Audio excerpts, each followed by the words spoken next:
Hi friends, welcome to our channel blinking star. Hope எல்லாரும் நல்லா இருப்பீங்கன்னு. நாங்களும் ரொம்ப நல்லா இருக்கோம். நான் ஆல்ரெடி சொல்லியிருந்தேன் இல்லையா, எனக்கும் லாங் வீடியோவுக்கு ரொம்ப தூரமாக இருக்குன்னு. போன வாரத்துக்கு மொதல் வாரம் இந்த வீடியோ எடுத்திருந்தேங்க. டக்கு டக்குன்னு எடிட் பண்ணி கொடுத்துட்டு அட்லீஸ்ட் வாரத்துக்கு ஒரு வீடியோவாவது கண்டினியூஸாக போட்டலாம் இனிமேன்னு சொல்லி நினைக்கும் போது டக்குன்னு பிளான் பண்ணி ஊருக்கு கிளம்பிட்டோம். அங்கேயே 3 நாள் ஸ்டே பண்ணிட்டு வந்துட்டோங்க. வந்து ஒரு வாரம்னு அப்படி இப்படி ஓடி போச்சு. இப்போதான் எனக்கு டைம் கிடைச்சது. இப்போதான் எடிட் பண்ணி கொடுத்துருக்கேன்.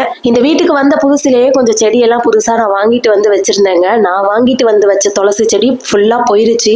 இப்போ இது வந்து புதுசாக வளர்ந்து வருதுங்க. நல்லா ஃப்ரெஷ்ஷாக இப்போ 1 ஜான் வரைக்கும் தாங்க வளர்ந்துருக்கும். ஆனால் அதுலேயே அவ்வளோ பூச்சி இருக்கு. நல்ல வெயிலில் தான் இருக்கு. இருந்தாலும் இந்த பூச்சி எப்படி வருதுன்னு எனக்கு தெரியல. மண்ணு நல்லா ஈரமா இருக்கிறதுனால எறும்பெல்லாம் அதுலயே வந்து இருந்துடுறாங்க போல. சோ எறும்பும் நிறைய வருது. பாப்பாக்கு நான் அப்பப்போ ஒரு துளசியில சாப்பிட கொடுப்பேன். இப்ப நிறைய பூச்சி இருக்கிறதுனால அதை கொடுக்கவும் எனக்கு யோசனையா இருக்குங்க. இப்ப ரீசெண்டா நான் நர்சரி போயிருந்தப்போ 2-3 செடி வாங்கிட்டு வந்திருந்தேன். இங்க பூச்சி வருதுன்னு சொன்னேன் இல்லையா, அதை அவங்க கிட்ட சொல்லி ஒரு மருந்து ஒண்ணு கொடுத்தாங்க. சின்ன சின்னதா பொடி மாதிரி இருந்தது. அதை 1 லிட்டர் தண்ணியில நல்லா மிக்ஸ் பண்ணிட்டு எல்லா செடிக்குமே நீங்க யூஸ் பண்ணிக்கலாம், தெளிச்சு விட்டுருங்க, பூச்சி எல்லாம் போயிடும் அப்படின்னு சொன்னாங்க. நாங்க கேட்க மறந்துட்டேன். நான் சொன்ன மாதிரி பாப்பாக்கு அந்த துளசி செடியை சாப்பிட கொடுப்பேன். இந்த மருந்தெல்லாம் தெளிச்சுட்டா சாப்பிட கொடுக்கலாமா கூடாதான்னு வேற டவுட்டா இருந்தது. சரி கேட்டுட்டு கொடுக்கலான்ட்டு அதை எடுத்து வச்சிருந்தேங்க. இப்போ உங்ககிட்ட காமிக்க கூட முடியல, அதை எங்க வச்சேன்னே மறந்துட்டேன். ஸோ வீடியோ பார்க்குற யாராவது இந்த துளசி செடியில வர பூச்சிக்கு ஏதாவது சொல்யூஷன் தெரியும் அப்படின்னா சொல்லுங்க. அண்ட் அந்த செடி கூட வச்சிருக்க இன்னும் சில செடி எல்லாமே காஞ்சு போயிருச்சுங்க ஓவர் சன்லைட்னால. ஸோ நீங்க பாத்தீங்கன்னாலே தெரிஞ்சுக்கும் இந்த பக்கம் அந்த பக்கம்ட்டு கொஞ்சம் பிரிச்சு தான் நான் வச்சிருக்கேன். நான் யூடியூப்ல வீடியோ போட ஸ்டார்ட் பண்ணி ஒரு கிட்டத்தட்ட 2 வருஷத்துக்கு மேலேயே ஆகுதுங்க. பட் இது வரைக்கும் என்னை ஃபாலோ பண்றவங்களுக்கு என்னோட பேர் கூட சரியா தெரியாது அப்படின்னு தான் நினைக்கிறேன். ஏன்னா நான் இது வரைக்கும் ஒரு தடவை கூட என்னோட பேரோ என்னோட ஊரோ என்னை பத்தின டீடைல்ஸோ எதுவுமே நான் சொன்னது கிடையாது. நிறைய பேர் கமெண்ட்ஸ்ல பேரு ஊரு என்ன படிச்சிருக்கீங்க அப்படின்லாம் கேட்டுட்டு இருக்கீங்க. ஸோ இனிமே வரப்போற ஃபியூச்சர் வீடியோஸ்ல நான் அதுக்கெல்லாம் ஆன்சர் பண்றேன். ஸோ இதுக்கப்புறம் போடக்கூடிய வீடியோஸ்ல கமெண்ட்ஸ்ல நீங்க ஏதாவது டவுட் இருந்ததுன்னா கேட்டீங்கன்னா அதெல்லாம் நோட் பண்ணி வச்சுட்டு நான் ஃபியூச்சர் வீடியோஸ்ல கொடுக்குறேன். இப்போ வின்டர் எல்லாம் முடிஞ்சு சம்மர் ஸ்டார்ட் ஆயிருது. நல்லாவே தெரியுதுங்க. வீட்டுக்குள்ள உட்காரவே முடியல, அவ்வளோ ஹாட்டா இருக்கு. வின்டரா இருந்ததுனால நாங்க தயிர் எல்லாம் வாங்காம இருந்தோங்க. தயிர் வாங்கியே பல மாசம் ஆயிடுச்சு. இப்ப சம்மர் வந்துடுறதுனால இனிமே தயிர் மோரெல்லாம் சேர்த்துக்கலான்ட்டு வீட்லயே மாட்டுப்பால்ல உர ஊத்தி வச்சிருந்தேன். பாப்பா சில்லுன்னு ஏதாவது குடிக்க கேட்டாலேன்ட்டு அவளுக்கு லெசி போட்டு கொடுத்துட்டேங்க. எனக்கு இந்த லெசிய பார்த்த உடனே என்னோட பழைய ஞாபகம் எல்லாம் வர ஆரம்பிச்சிருச்சு. ஒரு 7 வருஷத்துக்கு முன்னாடின்னு வச்சுக்கோங்களேன். என்னோட நேட்டிவ் வந்து தஞ்சாவூர் பக்கம் தான். ஸோ ஒரு சில பேர் கமெண்ட்ல கேட்டவங்களுக்கு கூட நான் தஞ்சாவூர்னு தான் சொல்லியிருப்பேன். நியர்பை தஞ்சாவூர் அப்படின்னு தான் சொல்லியிருப்பேன். ஏன்னா கரெக்டா பர்டிகுலரா அந்த ஊரோட பேரு சொன்னா சில பேருக்கு தெரியாது. அதனாலே நான் தஞ்சாவூர்னு சொல்லிடுறது. ஏதாவது ஒரு வேலை விஷயமா நானும் அம்மாவும் தஞ்சாவூர் போறோம் அப்படின்னா ரிட்டர்ன் வரும்போது லெசி குடிக்காம வரவே மாட்டோங்க. அங்க ஓல்டு பஸ் ஸ்டாண்ட்ல வெளியில வர்ற இடத்துலன்னு நினைக்கிறேன் கார்னர்ல ஒரு லெசி ஷாப் இருக்கும். ஜஸ்ட் 40 ரூபாய்க்கு ஒரு பெரிய கிளாஸ்ல ஃபுல்லா கொடுப்பாங்க, நல்லா சில்லுன்னு. அதை ஒரு ஆளா குடிக்கவும் முடியாது, அதே நேரம் குடிக்காம வச்சுட்டு வர முடியாது. ஏன்னா குடிச்சுட்டே இருக்கலாம் போல தோணுங்க. நான் சொல்றது ஒரு 6-7 வருஷத்துக்கு முன்னாடி. பட் இப்போ அந்த ஷாப்லாம் இருக்கா இல்லையான்னு எனக்கு தெரியல. யாராவது தஞ்சாவூர் பீப்புள் வீடியோஸ் பார்த்துட்டு இருக்கீங்க அப்படின்னா கமெண்ட்ல சொல்லுங்க. குடிச்சவங்க யாராவது இருந்தா கூட சொல்லுங்க. அங்க கடையில இந்த மாதிரி வீட்டுல உர ஊத்துன தயிர்ல தாங்க செஞ்சு தருவாங்க. வீட்டுல உர ஊத்துன தயிர் தான் மிக்சில அடிக்கும் போது மேல பட்டர் பிரிஞ்சு வந்து நுரைச்சு நிற்கும். அண்ட் ஃபிளேவருக்காக ரோஸ் எசன்ஸா இல்ல பன்னீரான்னு தெரியல, ஏதோ ஒன்று ஆட் பண்ணி கொடுப்பாங்க. ஸோ நம்ம கிட்ட அது இல்லை. அது இல்லாமலுமே லெசி நல்லா இருந்தது. சில்லுன்னு போட்டு இந்த வெயில் டைம்ல ஒரு டம்ளர் குடிச்சிட்டோம் நானும் பாப்பாவும். ஹஸ்பண்டுக்கு லெசி பிடிக்காது. அண்ட் நிறைய பேர் நம்ம கிட்ட புது வீட்டோட பட்ஜெட்டும் கேட்டுட்டு இருக்கீங்க. வீட்டுல இன்னும் கொஞ்சம் சின்ன வேலை எல்லாம் இருக்குங்க. ஸோ அதெல்லாம் முடிச்சுட்டு ஃபுல்ஃபில் ஆனதுக்கு அப்புறமா கால்குலேட் பண்ணிட்டு உங்களுக்கு என்ன ஏதுன்னு சொல்றேன். அரைக்குறையா சொல்லிடக்கூடாது இல்லையா, அதனாலதான். இப்போ நம்ம இருக்க அபார்ட்மெண்ட்லயுமே கொஞ்சம் வேலை எல்லாம் பெண்டிங்ல இருக்கதாங்க செய்து ஒண்ணா பண்ணிட்டு இருக்காங்க. நமக்கு பக்கத்திலே இன்னொரு பில்டிங் வேற கட்ட போறாங்க போல. ஸோ அதனாலதான் கீழே ஒரு மாதிரி பொருள் எல்லாம் செதறி கிடக்கு. இப்போ நம்ம இருக்கிறது 4th ஃப்ளோருங்க. நமக்கு மேல 5th ஃப்ளோர் இருக்கு. அதுக்கு மேலதான் டெரஸ் இருக்கு. நம்ம பால்கனில நின்று பார்த்தோம்னா மவுண்டன் வியூ தெரியும். நமக்கு ரைட் சைடு லேக் இருக்கு, ஒரு பெரிய லேக் இருக்கு. நமக்கு லெஃப்ட் சைடு ரோடு வியூ தெரியும். பால்கனில இருந்து நின்று பாக்குறப்போ மவுண்டன் அண்ட் ரோடு வியூ தாங்க தெரியும். இந்த பக்கம் இருக்கிற லேக் வியூ தெரியாது. டெரஸ்ல நின்று பார்த்தாதான் தெரியும். நான் இன்னொரு நாள் டெரஸ்க்கு போகும்போது உங்களுக்கு வீடியோ எடுத்து காமிக்கிறேன். ஸோ இப்போ நான் என்ன சொல்ல வரேன்னா, நம்ம வீட்டுல வெயிலுக்கும் பஞ்சம் இல்ல, குளிருக்கும் பஞ்சம் இல்ல, காத்தும் நல்லா அடிக்கும். அதை தான் சொல்ல வந்தேன். ஊருக்கு போறதுக்கு முன்னாடி தாங்க மாவு அரைச்சிருந்தேன். அப்போ ஊருக்கு போற பிளான் கிடையாது. சடனா கிளம்புனதுனால அந்த மாவெல்லாம் மிச்சப்பட்டு போயிருச்சு. ஊருக்கு போகாம இருந்திருந்தா நான் ஃப்ரைடேல இந்த வேலையெல்லாம் தான் பார்த்து வச்சிருப்பேன். இன்னைக்கு சாட்டர்டே பார்க்குற மாதிரி ஆயிடுச்சு. இந்த டேபிள் டாப் கிரைண்டர்ல மாவு அரைக்கிறப்போ ஹீட் ஆயிடுங்க, அதனால தான் ஐஸ் கியூப்ஸ் போட்டு அரைக்க சொல்றாங்க. பட் நம்ம வீட்டு ஃப்ரிட்ஜில் ஃப்ரீசர் கொஞ்சம் சரியில்லை. ஸோ நான் என்ன பண்ணுவேன்னா உளுந்து ஊற வைக்கும் போதே தூக்கி ஃப்ரிட்ஜில் வச்சிருவேன். அது ஒரு 4 மணி நேரம் ஃப்ரிட்ஜில் இருந்ததுனால சில்லுன்னு இருக்கும். அதையே அப்படியே போட்டு அரைச்சி எடுத்துருவேன். அதே மாதிரி உளுந்து மாவு அரைச்சிட்டு கொஞ்சம் ரெஸ்ட் கொடுத்துட்டு தாங்க நான் அரிசி மாவு அரைப்பேன். ஒரே தெரியா சேர்த்து அரைச்சோம்னா கிரைண்டர் நமக்கு செலவு வச்சிரும். ஸோ அது தேவையில்லாத வேலை. உளுந்து மாவு அரைச்சிட்டு ஒரு 10 நிமிஷம் இல்லை 1/4 மணி நேரம் ரெஸ்ட் கொடுப்பேன். அந்த கேப்ல ஒரே ஒரு கைப்பிடி அவல் சேர்த்து ஊற வச்சுப்பேங்க.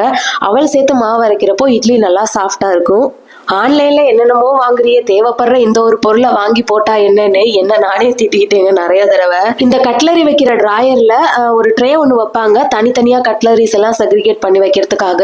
அது முன்னாடியா வாங்கி இருக்கணும், நான் வாங்காம விட்டுட்டேன். சரி போய் பாத்துக்கலாம் அப்படின்னு அப்படியே விட்டுட்டு இவ்வளோ நாளா வாங்காம யூஸ் பண்ணிட்டு இருந்திருக்கேங்க. காலையில அவசரத்துல ஒரு சின்ன கரண்டியை தேடணும்னா எல்லாத்தையும் களைச்சு விட்டு தேடுற மாதிரி இருக்கு. டக்குன்னு ஞாபகம் வந்ததுங்க, இதுதான் நேரம்னு சொல்லி ஆர்டர் போட்டுட்டேன். பட் வந்தது என்ன ஆயிடுச்சுன்னா சைஸ் சின்னதா போயிடுச்சு. நான் அந்த ஸ்டெப் ஆர்கனைசர் ஒன்று வாங்கியிருந்தேன்னு சொல்லியிருந்தேன் ஷார்ட்ஸ் வீடியோவில். அந்த மாதிரி எக்ஸ்பேண்டபிளாக தான் பார்த்து வாங்கினேன். பட் அதுவே நம்ம ட்ராயருக்கு சைஸ் சின்னதாக இருந்தது. ஸோ அதை ரிட்டர்ன் போட்டுட்டு வேண்டாம் நம்ம இந்த மாதிரிலாம் போக வேண்டாம், சிம்பிளாகவே வாங்கிடுவோம்னு சொல்லிட்டு தான் இதை வாங்கினேன். இது எப்படின்னா 4 பக்கமும் கொஞ்சம் எக்ஸஸாகவே கொடுத்துருப்பாங்க, நம்ம சைஸுக்கு ஏற்ற மாதிரி கட் பண்ணிக்கலாம். இருந்தாலும் நீங்கள் வாங்கும்போது ஒரு ரூபா சைஸ் பார்த்து வாங்கிக்கோங்க. 4 கார்னர்லாம் எனக்கு கட் பண்ண தேவைப்படலைங்க. ஒரே ஒரு கார்னர் மட்டும் கொஞ்சமாக கட் பண்ணால் போதும். அதையும் நான் கட் பண்ணி வாங்கிட்டு வந்துட்டேன். லெவான்னு சொல்லி ஒரு பிராண்டு வாங்கியிருந்தேன். இது பிராண்டடா என்னன்னு கூட எனக்கு தெரியல. இதோட காஸ்ட் பாத்தீங்கன்னா 600 to 700 கிட்ட தான் இருக்கும். காஸ்ட்லியாவும் இருக்கு, காசு கம்மியாவும் இருக்கு. ஸோ கொஞ்சம் காசு அதிகமா வாங்கிக்கலாம், ஏன்னா இது நம்ம லாங் டேர்முக்கு யூஸ் பண்ண போறது இல்லையா. அதனால நான் கொஞ்சம் பார்த்து அந்த 600-700 ரேஞ்ச்லயே வாங்கிட்டேன். இப்போ இந்த ட்ரேவை வச்சதுக்கு அப்புறமா தான் அழகா ஆர்கனைஸ்டா இருக்கு. எல்லா கரண்டியையும் இதுல வைக்க முடியலங்க, கொஞ்சம் கரண்டியெல்லாம் நான் டீக்ளட்டர் பண்ணிட்டேன் தேவையில்லாது. ஸோ இப்போ இதை மெயின்டைன் பண்றதும் ஈஸி, இதை கிளீன் பண்றதும் ஈஸி. அப்படியே ட்ரேவை தூக்கிட்டு நம்ம கிளீன் பண்ணிட்டு திரும்ப அப்படியே வச்சுக்கலாம். இப்போ நான் சொன்ன மாதிரி ஃபர்ஸ்ட் உளுந்து மாவு அரைச்சி எடுத்துட்டேங்க. அதுக்கப்புறம் தான் 10 to 15 மினிட்ஸ்க்கு அப்புறமா தான் அரிசி மாவு போட்டிருக்கேன்.